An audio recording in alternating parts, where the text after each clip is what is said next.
My philosophy on education can best be described in three areas: why I teach, what I teach, and how I teach. First, why I teach.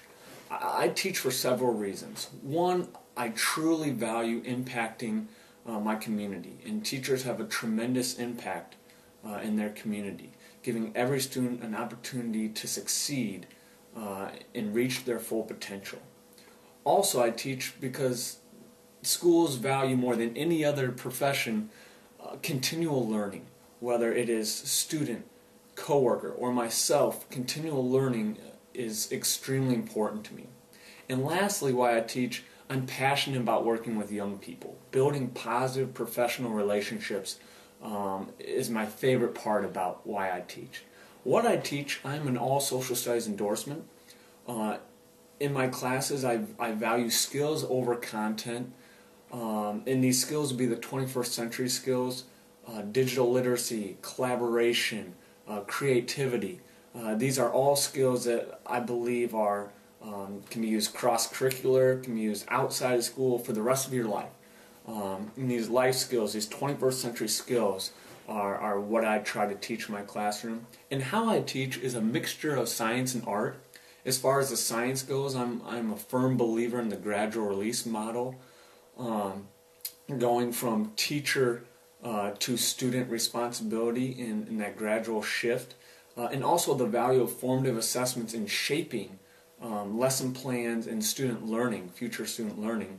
And the art, I believe, humor, empathy, and this contagious passion for learning separates the good teachers from the great teachers. I believe that the foundation for a successful classroom management plan is engaging, thought-provoking lesson plans.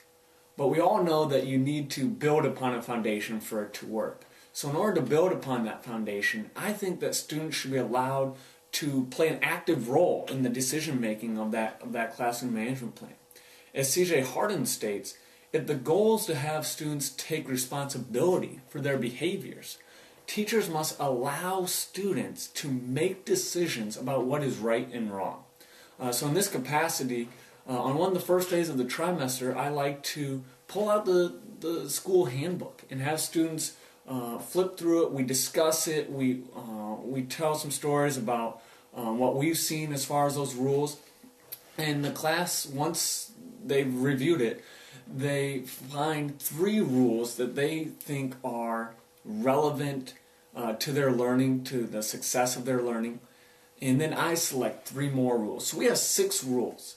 And in this way, we aren't memorizing dozens of rules, but we get to focus on 6 key rules that the students agree are relevant and are relevant to their learning. I would be interested in incorporating elements of the backward design and flipped classroom models. The backward design has several advantages. One is that it helps eliminate accidental learning. Also, it actually shortens the amount of material that we cover so that we can cover that material more in depth and truly master those skills and concepts. And lastly, students are aware of the ultimate goal and objective of what they'll be tested on. The flipped classroom model also has many advantages. One is that it transfers part of the responsibility and ownership from teacher to student. 21st century skills are incorporated and included in the process. And actually it creates more interaction time between teachers and students because of the lack of lecturing in the classroom when they're together. And also it allows the teachers to become more like a guide or a facilitator than traditional learning. And eventually, once the school turns itself around and we improve our scores, I would look into the hybrid or blended classroom model. Students will take many different active roles in the learning process. On some days they might be teacher assistants where they're helping reteach with struggling students. Many days they're going to be innovators. I believe Dr. Richard Newman's quote says it best. The student's role involves a combination of looking to the teacher for information and taking responsibility for independent learning.